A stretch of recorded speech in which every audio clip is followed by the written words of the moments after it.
Una pregunta que me surgió ahí ahorita, muy interesante en lo que estábamos hablando de sembrar la palabra, y que a veces hay pájaros en la congregación que se roban esa semilla. Ejemplos de esa clase así concretos, de clase de pájaros que se roban esa semilla en la congregación, ¿cuáles podrían ser? Vamos a ver si adecuamos otro micrófono ahí también. Bueno, hay personas en la congregación, por ejemplo, usted se sienta en las últimas bancas de atrás y ahí siempre está el que le está corrigiendo el mensaje al predicador. Eso no es así, porque el otro día yo escuché por allá tal cosa y tal cosa. Y le revisan todo el mensaje y todavía uno no ha terminado de hablar y ya le están corrigiendo. Entonces, así hay muchos. Pues de eso hasta me han venido a poner las quejas a mí de eso. Cuando uno tiene una congregación, hay creyentes fieles y hay otros que algunos son niños.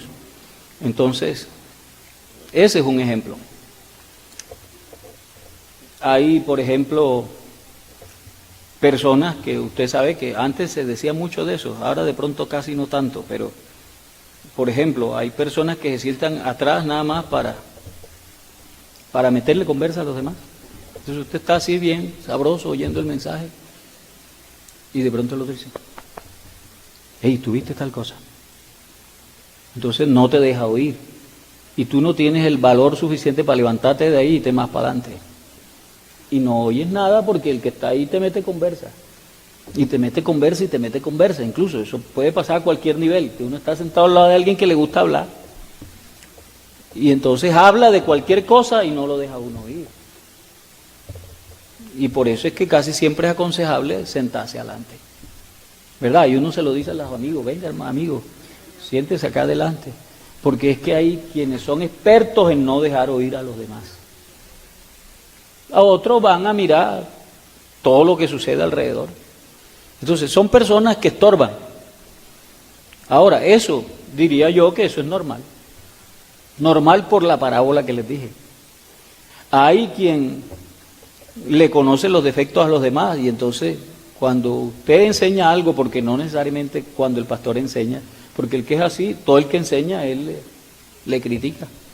Y lo mismo a nivel de niños, o sea, uno cuando niño ha tenido amigos del colegio, amigos de otra parte, que lo convidan. De hecho hay un proverbio que dice, hijo mío, cuando los pecadores te quisieran engañar, no consientas. Cuando te digan, hagamos una misma bolsa, no vayas con ellos. Porque siempre se encontrará uno. Yo tenía amigos, me invitaban a robar. Otros me invitaban a las zonas de tolerancia. Y claro, era una discusión grande porque pues uno quiere siempre tener amigos y uno quiere ir con ellos, pero resulta que la palabra, cuando uno tiene sembrada la palabra, a mí me decían, vamos. Yo decía, no, yo no voy para allá. Ay, ¿qué? ¿Tú eres qué? Imagínense qué me decían. Mejor no se imagine. Entonces, lo más suavecito que tú eres del otro equipo. ¿No te gustan las mujeres? Y yo, no, sí, claro que sí me gustan, pero yo para allá no voy. Ojo, para que demuestre que es hombre. Y no, es que yo soy hombre desde que nací. ¿Sí, viste? Entonces, esos son los pájaros. Los que quieren sacarle a uno la enseñanza que uno le han dado. Pero, como a mí me enseñaron, no solo en la escuela dominical, sino en la casa. Entonces, mi abuelo además estaba pendiente. Yo por siempre hablo de mi abuelo. Mi abuelo estaba pendiente. Cuando yo me escapaba, que lograba esas casualidades de escaparme, él me buscaba. Y entonces cuando me encontraba y estaba con mis amigotes, allá mi nieto, que venga, vamos para el culto. Y ellos decían, ay, va para el culto, ay, va para el culto. Claro, en ese tiempo yo no era bautizado. Dice, ¿qué te pasa a ti? Ábrete para que veas quién es. Porque cuando me invitaban a robar me decían, ¿qué? Gallina, yo no soy gallina, ábrete. Entonces, sí ve, pero eso, hay muchos que se han perdido en eso. Y en la iglesia también los hay así. Entonces, en la congregación, mejor dicho, en la congregación, por no decir la iglesia, en la iglesia no existe eso realmente, dentro no, de lo que es la iglesia hablando ya así, ya a rajatabla, pero en la congregación, en el entorno cristiano, sí hay mucho de eso. Entonces, y todo eso es por robarle lo que a uno le han dado. Entonces uno no se deja engañar, pero si uno siembra la palabra, porque la palabra da convicción. Por el Espíritu, el Espíritu usa la palabra, siendo renacido, no de simiente corruptible, sino de incorruptible, por la palabra. Y así hay muchos versículos. Entonces, la palabra que Dios usa cuando uno la recibe y se la siembran bien sembrada, hermano, no hay nada que pueda con eso. No hay nada, ningún poder de este mundo ni de las huestes puede con eso. Porque la convicción la tiene uno. Sí, por eso. Que, fíjese, yo me encuentro una plata ahí tirada, yo no me la cojo para mí. ¿Por qué no? Porque a mí me enseñaron que eso no es mío. Y yo prefiero, si yo lo veo a él, hey, mira, ve, te lo regalo. No me la cojo para mí, así la necesite. Porque a mí me enseñaron que lo que está en el suelo no es mío, que se le ha podido caer a alguien. Y creo que la vez en el encuentro nacional yo dije algo, y vea, a mí me enseñaron eso, y entonces una vez en un retiro de esos que hacen ahora en los carnavales en la costa, unos hermanos se encontraron 3 millones de pesos. Y digo, ¡uy, qué bendición! Pero alguien dijo que, porque eran creyentes de donde yo era pastor, dice, no, vamos a decirle al hermano Fernando. Y dice, no, hombre, ¿qué le vas a decir? ¿Vas a ver lo que va a decir? Claro, ya sabían lo que yo enseño. No le digas nada y esta bendición no la va a dañar. Y efectivo, mano. Me la llevaron y les digo yo, esto no es ninguna bendición. ¿Viste? Y digo, pero ¿cómo va a ser bendición 3 millones de pesos que yo encontré ahí en un retiro donde hay es puro creyentes? De algún hermano es. Y 3 millones, hermano, eso no nace en el suelo ni en los árboles. Así que de alguno es. Y al que se le hayan perdido, hermano, tú no sabes para qué eran esos 3 millones. Y tú vas a disfrutar una bendición con la maldición de tu hermano. No, eso a mí no me lo enseñaron así. Entonces, claro, déjemela aquí. Ay, qué tristeza. Si no encuentro al dueño, yo se las devuelvo. Yo no me voy a quedar con eso. Yo menos. Entonces, hermano, vea, a las 2 horas, llegó un hermano de esos. No un hermano, no, un señor, un inconverso. Era esposo de una hermana y era sargento de la policía. De esos bien mal geniados. Y llega, esa mujer mía, la voy a matar. Y no sé qué, le voy a pegar 3 tiros. Y tal, es que ella no sabe cómo se consigue la plata. Y tal, y mire, ¿y ahora qué voy a hacer yo? A mí también me pueden matar. Y yo dice, tranquilice, señor, ¿qué le pasa? Y dice, vea, es que mi esposa es fulana y tal. Sí, claro, yo la conozco. Y dice, me acaba de botar 3 millones de pesos. Y tal, y no sé qué. Y eso venía respirando amenaza por todo. Y se llevaba todos los aleluyas por delante como se perdiera esa plata. Pero como ya yo tenía los 3 millones, entonces yo lo fui tranquilizando hasta que al fin le dije, yo los 3 millones los tengo yo. No se preocupe. ¿Cómo fue que pasó? Dice, mire, vea, es que a mí esos me los dieron a guardar, no sé quién se los había dado a guardar, ya no me acuerdo. En la casa había así una mezanini, por decirlo de alguna manera. Ahí tenían una colchoneta así enredada, de esas casi nuevas, que están con un lazo. Él, porque el barrio era peligroso, metió los 3 millones. La hermana no sabía. Bajó la colchoneta y llegó a la finca, y cuando le soltó el lacito, esa colchoneta hizo así, ¡pras! Y salieron los 3 millones volando, y como ella no sabía, los hermanos llegan rodeados de puro hermanos y dicen, ¡uy, qué bendición!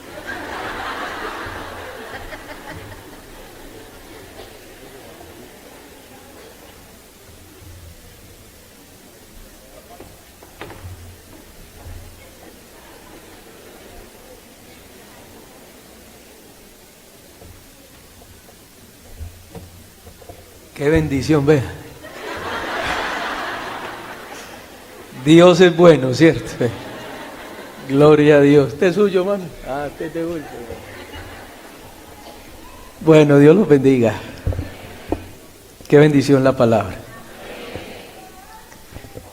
Pensando en lo que el hermano Fernando está enseñando, se me vino aquí a la mente el texto de Hechos capítulo 1, el verso 1,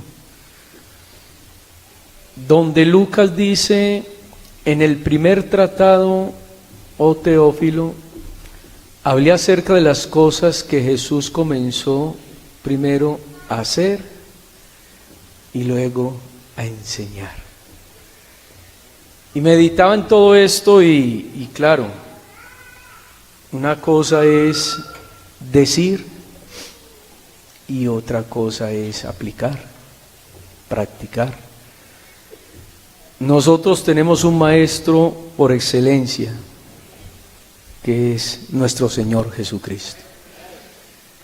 Y llama la atención eso. Creo que aquí está lo que es la coherencia y la congruencia entre lo que se piensa, se dice y se hace. ¿Cierto? Esa es la coherencia. Las cosas que Jesús comenzó primero ¿a qué? A hacer. Primero es el hacer y luego se enseña.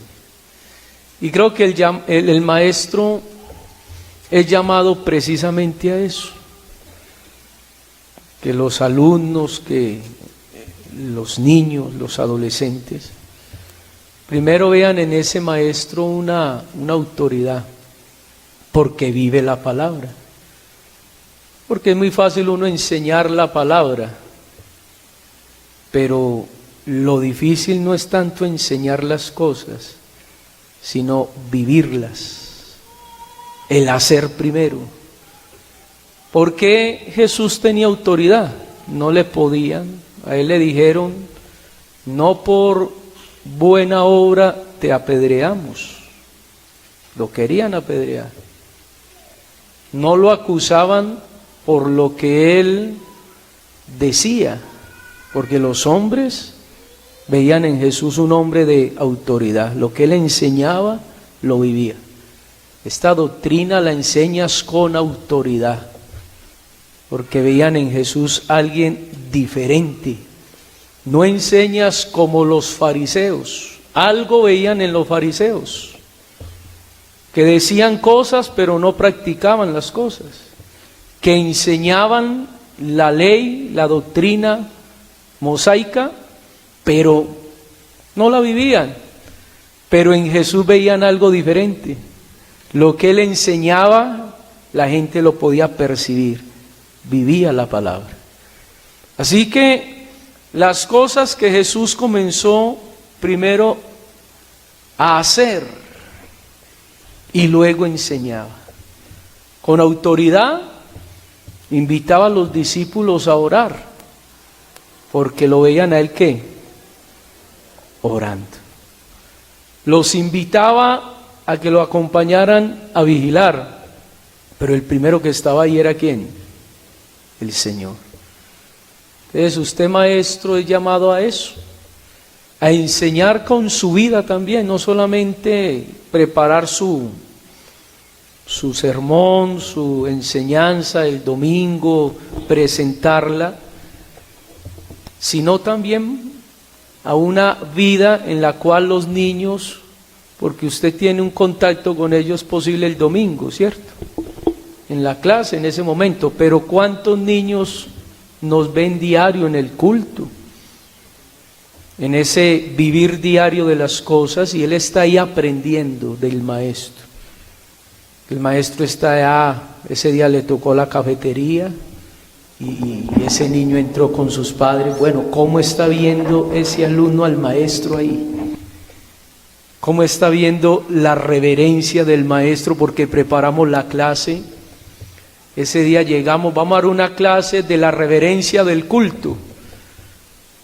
Y resulta que el martes o el jueves o el sábado, el niño que está en el culto lo está viendo usted hablar, como mencionaba el hermano atrás, ahí interrumpiendo el sermón.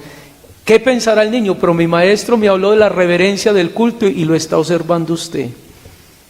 Si hay una coherencia ahí entre lo que se está diciendo y entre lo que se hace.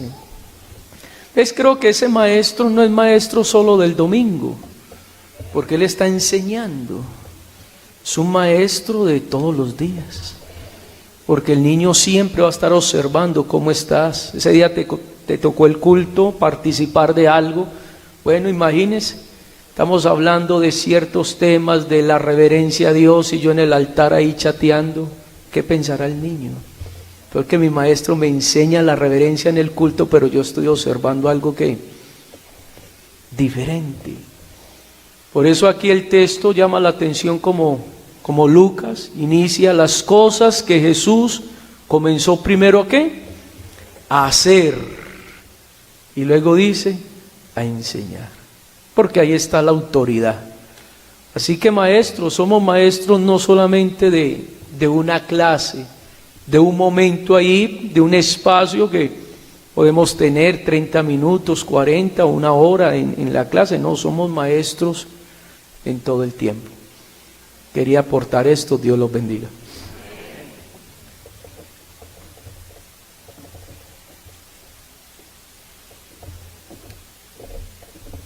Bueno,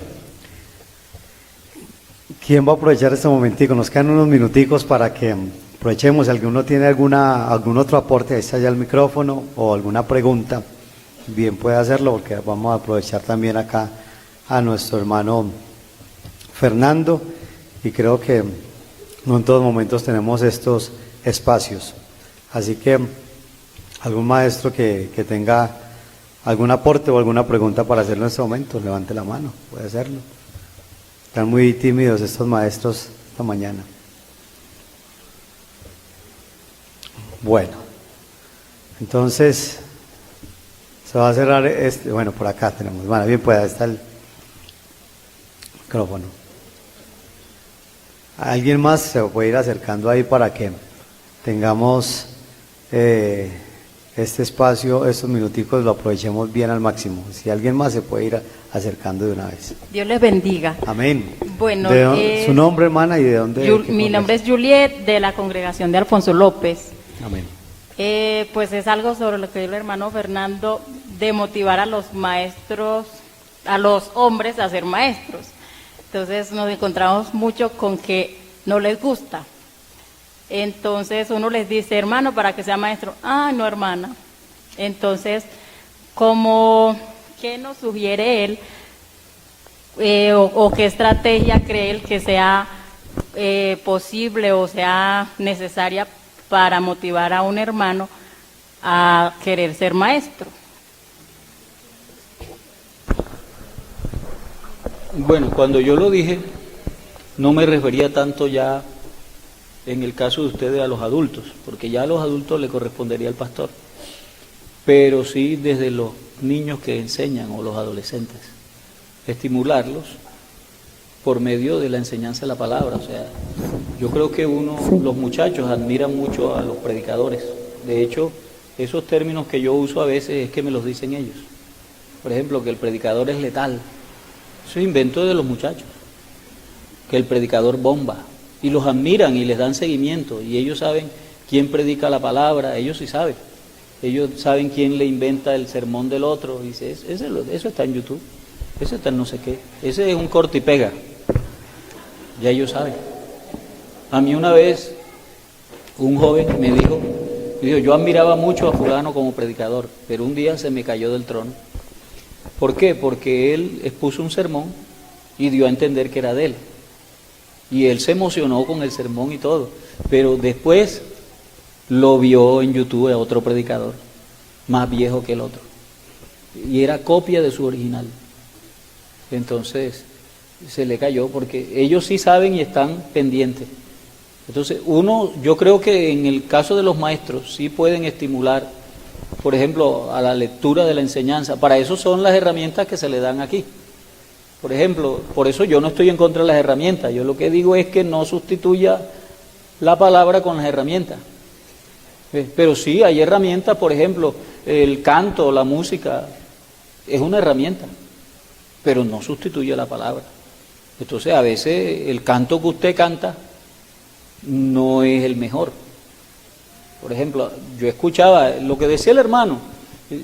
¿A quién veía yo que oraba? A mi maestro por excelencia, que fue mi abuelo. ¿Ya? ¿Por qué? Porque él se paraba a orar a las 3 de la mañana. Y usted lo oía, porque antes oraban, Señor Jesús, bendito, a las 3 de la mañana. Y a las 5 estaba cantando y cantaba de 5 a 6. ¿Y qué cantaba? Yo siempre canto el mismo porque, aunque ya casi no canto predicando por el problema de que los pasan, los graban y los pasan. Y ya se está comenzando a tener problemas por eso. Hay iglesias que las están requiriendo porque pasan las alabanzas y el culto todo. Por la prédica de pronto no, pero por las alabanzas sí. Entonces, por ejemplo, si mi abuelo canta a las 5 de la mañana todos los días, y entre otros lo que me canta es un himno que dice, Santo, Santo, solo eterno Dios, con alegría hoy te alabamos, Rey de reyes, grande capitán, todopoderoso guerrero. Y todos los días oyendo eso, ¿qué me está enseñando? Que Dios es santo, que es todopoderoso, que es único. Él me está enseñando algo con lo que está cantando y me lo está diciendo a las 5 de la mañana a todo volumen. Y como para asegurarse, le da a la mesa duro, tan, tan, tan, tan, tan.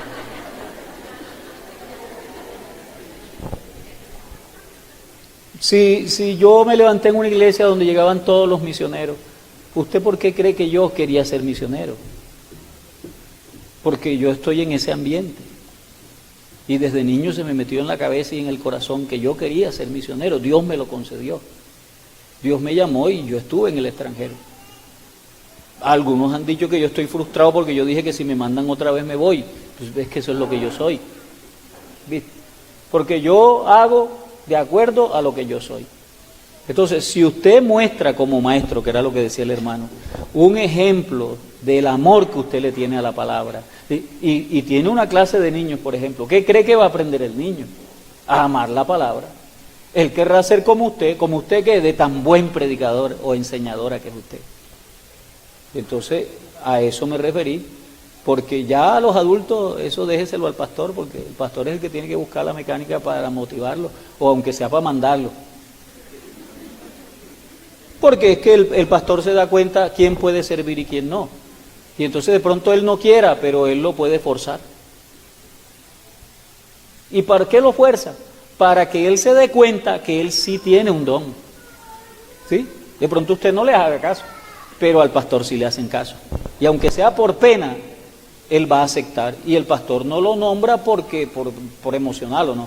El pastor lo nombra porque ve que él tiene un don de Dios.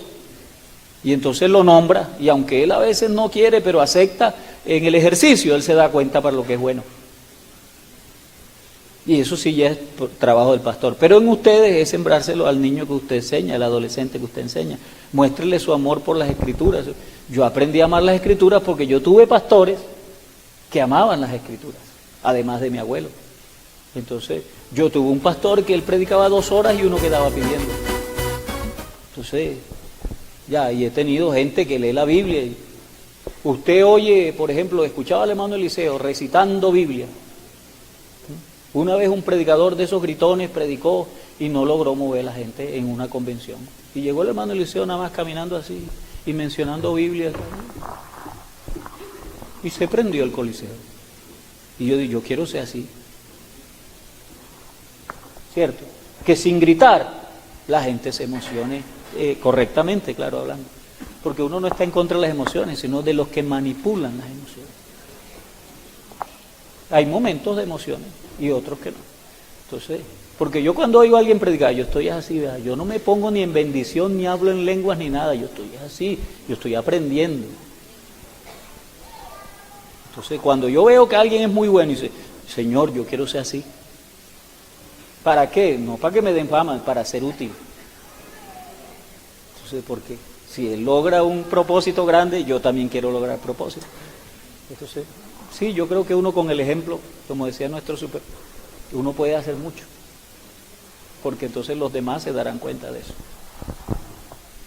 Perdón, no solo preguntas de la prédica, también puede hacer preguntas concernientes a lo que es la educación cristiana. Muy bien. Hermana Nazaret, Dios les bendiga. ya dije el nombre, ¿de qué congregación? Antes de Niquía.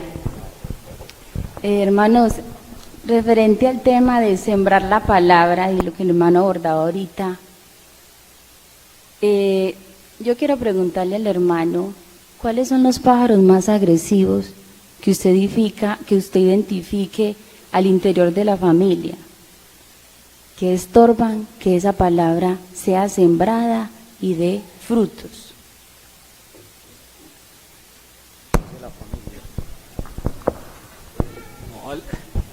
Al interior de la familia, en parte lo que explicó el hermano, o sea, es que si yo veo que mi papá es incoherente, ¿verdad? Porque, poniendo así un ejemplo, si mi papá es inconverso y me dice que no fume y él pasa como una chimenea,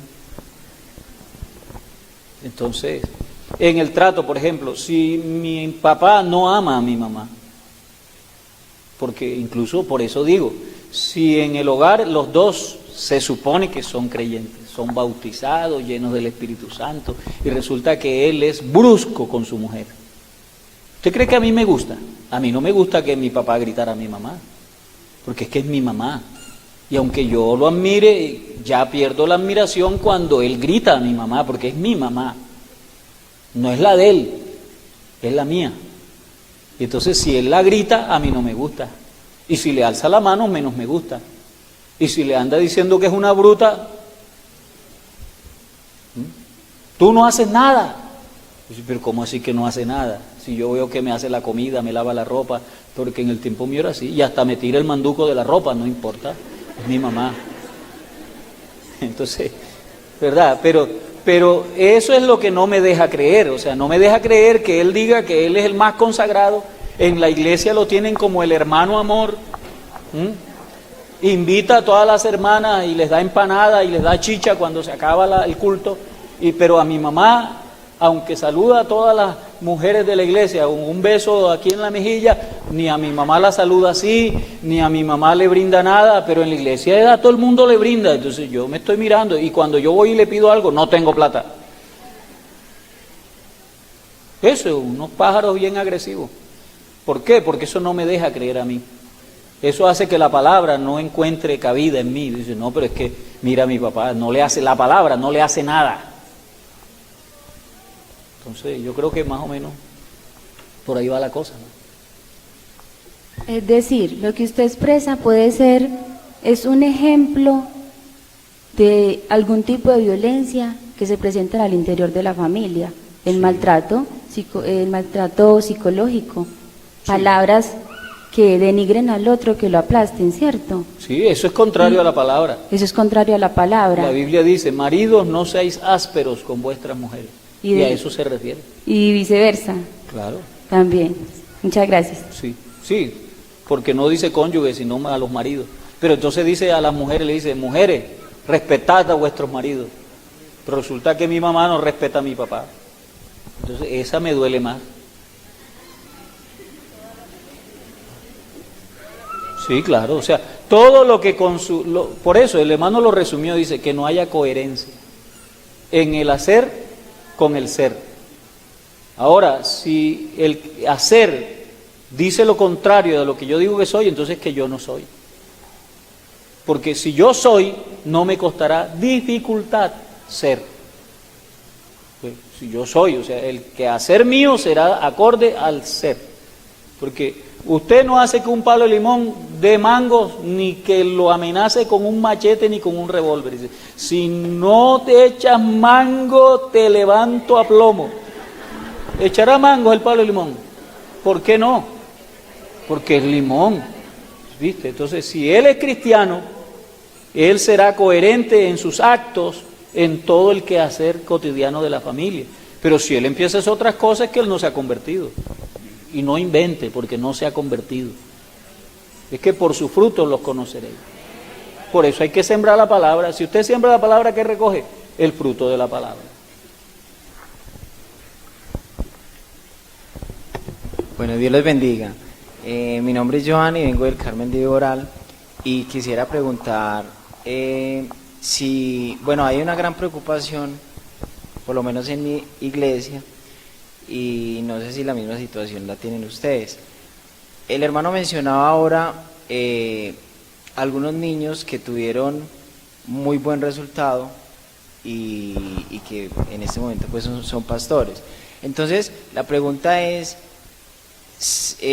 ¿podemos considerar a esos niños que de pronto son preocupación en las clases, que son el terror, podemos considerar a esos niños como pájaros?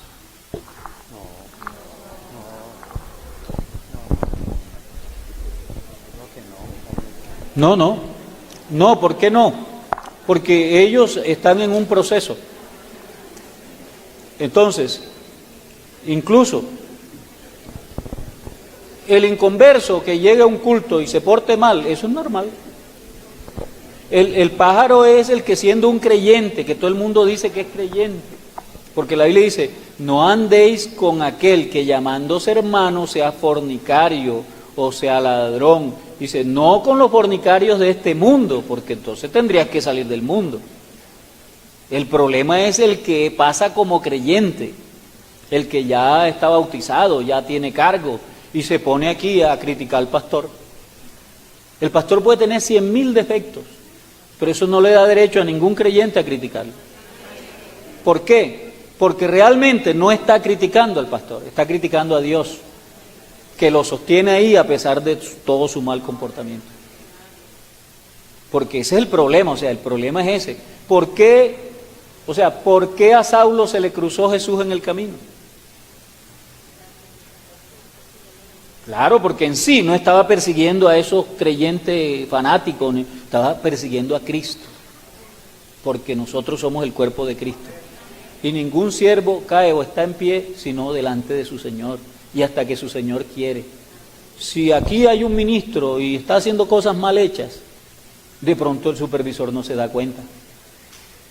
Pero usted cree que Dios no es capaz de darse cuenta. Pero si usted lo critica y lo tal y no sé qué, entonces usted está diciendo que Dios no se da cuenta, Dios es ciego y no se da cuenta. Pero Dios sí se da cuenta. Lo que pasa es que Él tiene un propósito. Y entonces si Él se porta mal, Él debe saber, si es ministro, que todo lo que Él haga, acá, lo van a llamar. Ahora depende en qué se esté equivocando. Si es una cuestión sustancial o es una cuestión de forma. Entonces, de todo eso, depende de la gravedad, se cae o no se cae. Si no, poderoso es Dios para guardarlo sin caída. Porque incluso puede ser un ministro que es un niño. ¿Qué dijo la hermana de Moisés Ve, este quiere ser jefe y no es capaz ni de conseguir mujer. Ve la mujer que se consiguió, ve, una negrita. Así, eso fue lo que dijo.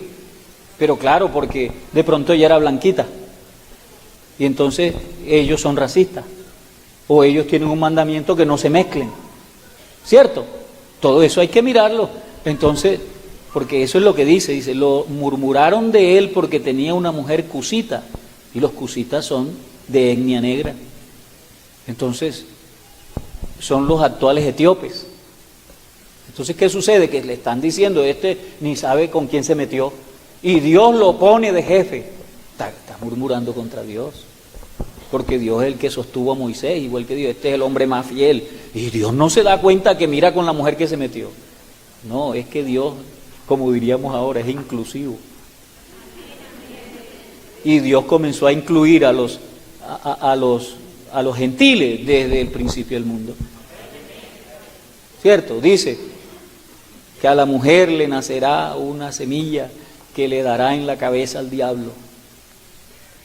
Y esa nota se la pasan a Abraham. Después de haber ensayado en 3 dispensaciones en que él hablaba universalmente a la gente, se cansó de eso, por decirlo de alguna manera, y llamó a Abraham. ¿Y qué le dijo a Abraham? Dice, en tu simiente serán benditas todas las familias de la tierra. Y entonces, ¿qué hace?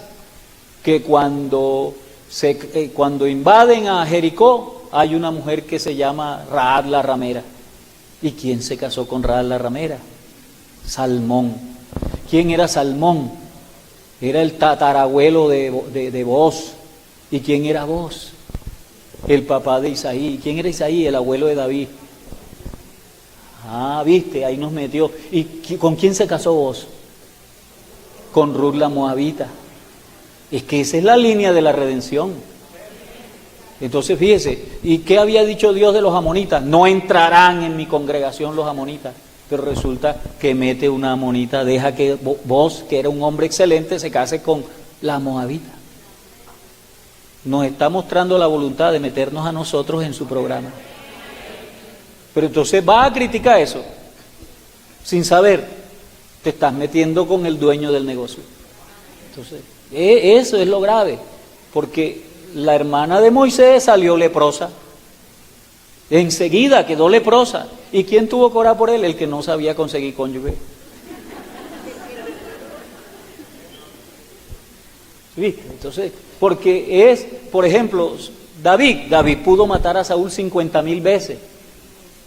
¿Y por qué no lo mató? ¿Y Saúl estaba haciendo cosas buenas? No, ya, de hecho se equivocó desde la mitad del camino. Pero David decía, hasta que Dios no se lo lleve, yo no me siento en su silla.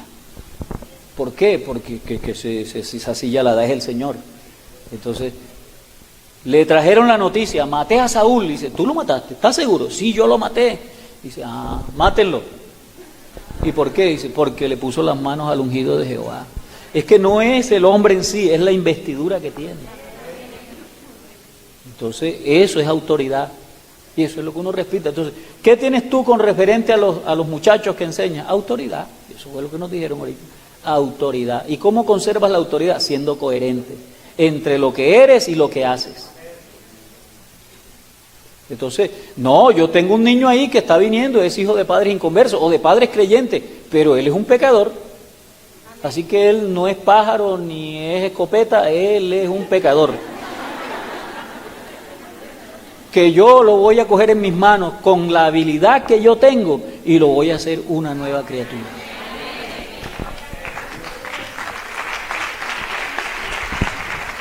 Bueno, tenemos la última pregunta. Ya luego entonces continuamos con la otra parte. Dios les bendiga. Amén. Mi nombre es Carmen y vengo de la congregación de Kennedy. Bueno, no es una pregunta, la verdad. Es una inquietud y como una petición más bien. Lo que pasa es que, bueno, por la gracia del Señor llevo ya un ratito siendo maestra. Y es algo que personalmente, hablo por mí, no sé si a los demás maestros les ha pasado, de pronto se lo han cuestionado. Es algo que me vengo preguntando hace mucho rato, y es que uno empieza en la escuela dominical y uno empieza a ver los niños desde que son bebés, pero llegan a la adolescencia y no quieren volver a la iglesia. La verdad, eso a mí me entristecía y hace mucho tiempo le decía a una compañera, la verdad, me siento muy triste, porque siento que como que mi trabajo se perdió. Entonces empecé como a profundizar más, a ver por qué esa situación, qué pasa. Y lamentablemente sucede algo y es que nosotros como maestros hacemos la labor. Oramos, ayunamos, enseñamos la palabra, pero tristemente, personalmente me he dado cuenta, no sé si los demás maestros les ha pasado, es que falta el complemento en la casa, porque este es un trabajo en equipo. Yo pienso que es un trabajo en equipo que se hace padres y maestros y el niño. Pero entonces uno ve lo que decía el hermano, falta coherencia, porque nosotros enseñamos que, por ejemplo, por decir algo, nomás así por poner un ejemplo, uno enseña sobre la ofrenda, pero el niño ve que los papás que dicen ser cristianos no ofrendan. Y eso es lo que más preocupa, pues a mí personalmente, hablo a título personal, que son hijos de hermanos. Entonces uno ve que hay muchas falencias. Hay niños que tienen 11, 12 años y no saben cuántos libros tiene la Biblia. Y son hijos de hermanos. Entonces yo en esta mañana, más que pregunta, yo les quiero pedir a ustedes, como yo creo que todos son pastores, que nos unamos proponerles que nos unamos y hagamos como capacitaciones a los padres si es que no sabemos cómo instruir a los niños, porque a veces se da la impresión de que los papás creen que instruir al niño es llevarlo cada 8 días a la dominical, pero hay papás que no saben ni siquiera qué clase le dio el maestro al niño en la iglesia. Entonces, personalmente, no sé si los demás maestros me quieren apoyar con un amén, les quiero pedir esa ayuda, que nos ayuden como a hacer conferencias, como no sé, capacitación con ellos, un congreso de padres, no sé, algo así. Gracias, hermana Made, que la escuché. Sí, yo creo que hace falta. Bueno, ustedes conocen a mi hijo, es Diego, ustedes lo conocen.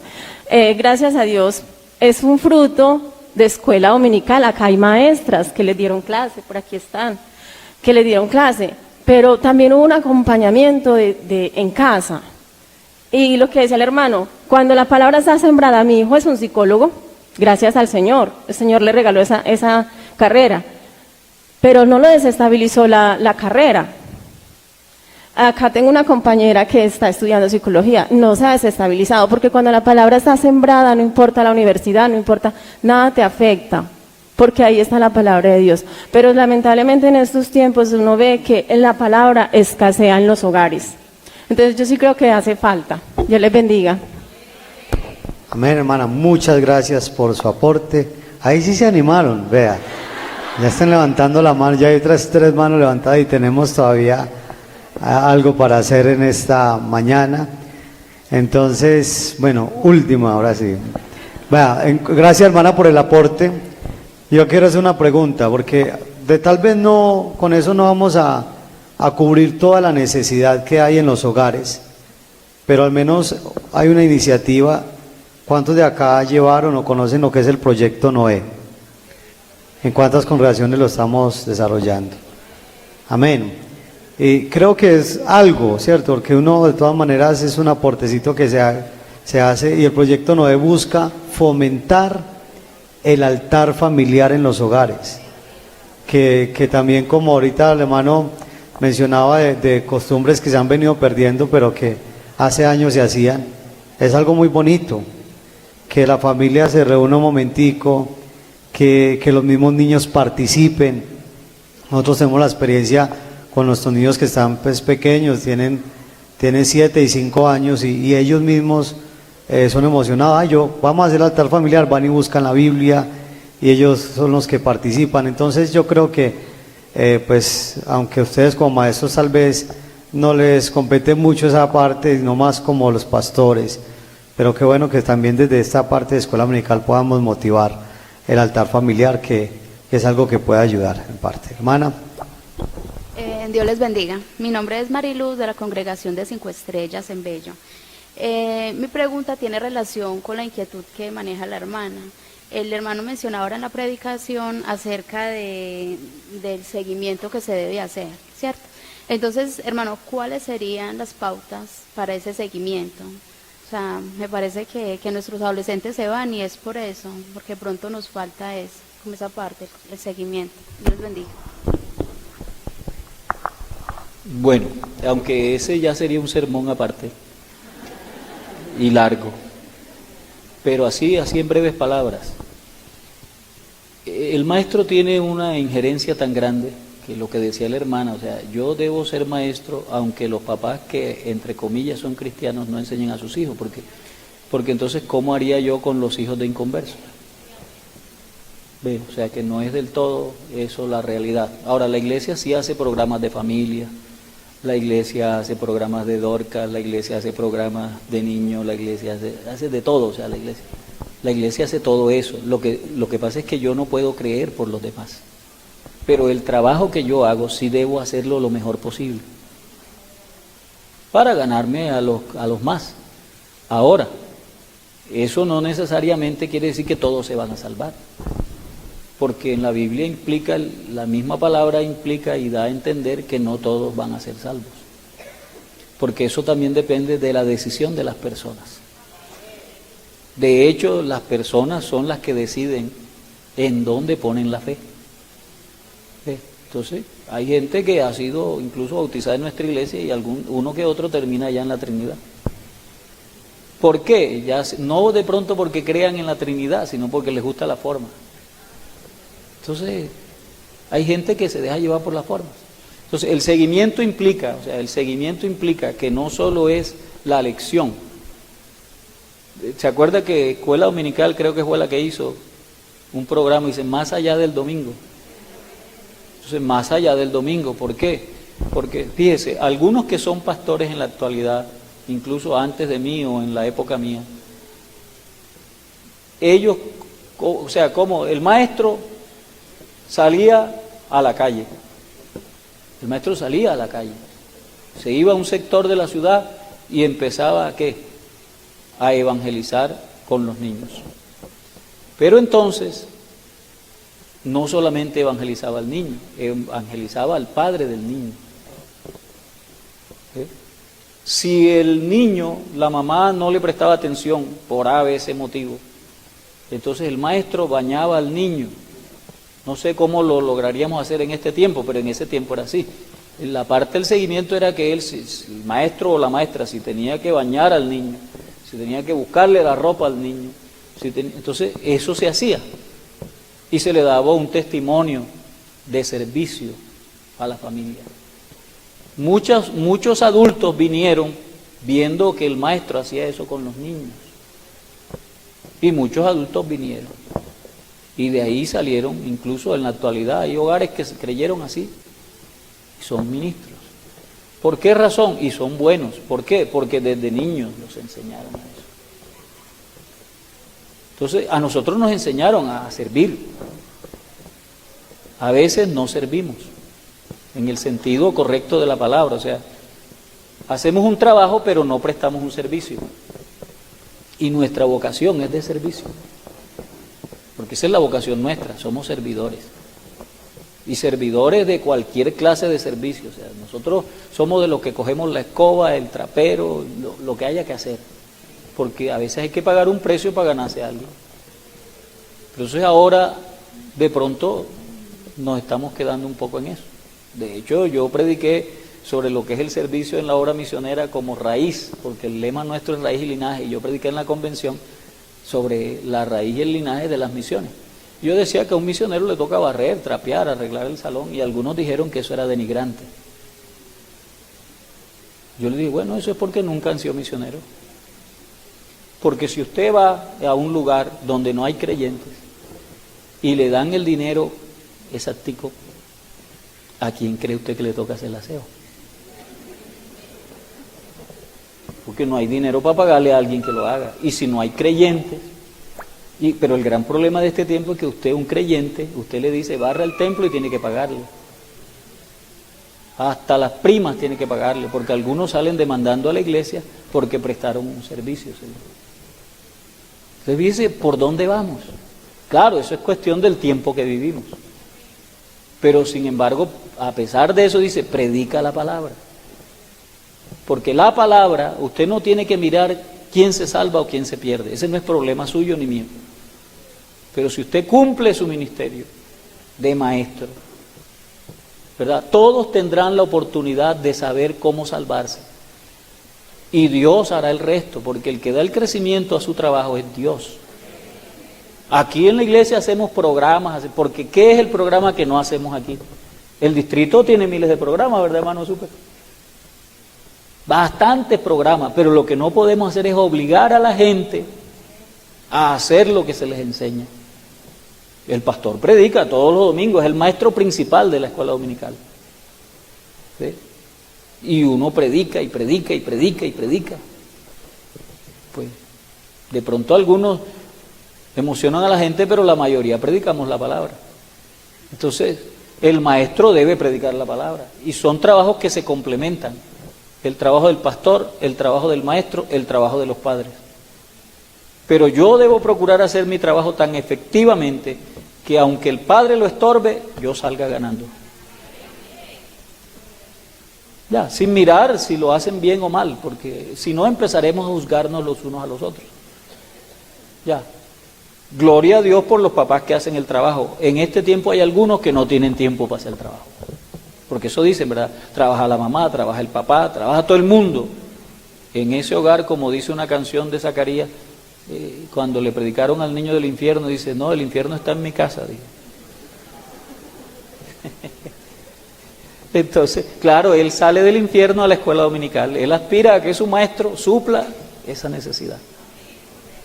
Entonces nos tenemos que volver expertos y tan llenos del Espíritu Santo que salvemos a los que más podamos. A los que más podamos. Ya el que se pierda, bueno, será su decisión, no porque fue ignorante, sino porque no tomó una decisión correcta de lo que es, las herramientas que se le dieron para que se salvara. Entonces, pero el esfuerzo sí se hace, o sea, créamelo. O sea, nosotros tenemos en educación cristiana 7 áreas, y las 7 áreas trabajamos en pos de eso. Porque si a usted le enseñan artística aquí, es el arte, ustedes hacen arte, el hermano ahorita estaba enseñando un coro y seguramente en algún coro harán mímicas y no sé qué, y eso es arte. Y secular le enseña lo de los puntos y las comas y lo de lo demás. Y el otro le enseña la otra cosa, o sea que aquí nos complementamos para presentar un trabajo para que la gente se salve. Pero decidir salvarse le corresponde a ellos. Y por muy bueno que hagamos el trabajo, alguno se va a perder. ¿Por qué? Porque va a decidir que él no entra por ahí. A Israel le dijeron, ¿verdad? Paraos en los caminos, preguntaban por las sendas antiguas, ¿cuál sea el buen camino? ¿Y qué dijeron? No andaremos, porque el hombre tiene la potestad de decir no o sí. O sea que ahí sí nos tenemos que volver unos artistas, ¿verdad? Para convencerlos, para persuadirlos. Porque este trabajo es de persuasión, ¿verdad? Y de convencimiento. Y ahí sí tenemos que ser unos artistas, para poder convencer y persuadir a la gente de que necesitan la salvación. Pero no, hagamos el trabajo con fe, con confianza. Si alguno se pierde, que sean los menos. O si algún padre es incoherente, bueno, eso siempre habrá. Por eso hablamos, si usted lee todas las parábolas, todo lo que sucede, eso es normal que suceda. Pero si uno se pone a mirar eso, uno no entra. Porque imagínense, ¿verdad? Cizaña allí dentro de la congregación, hay cizaña. ¿Dónde dice eso? Hay una parábola que habla del trigo y la cizaña. ¿La podemos sacar? No la podemos sacar. Así que yo nunca me doy por enterado cuando que ese cizañero dice, bueno, él está ahí pero no lo puedo arrancar, ¿yo qué hago? Si me dijeron que no lo arrancara. ¿Qué hago yo? Fortalecer el trigo. ¿Cierto? Entonces, tenemos un trabajo, hagamos el nuestro y como dice el himno, el resultado, dejémoselo al Señor.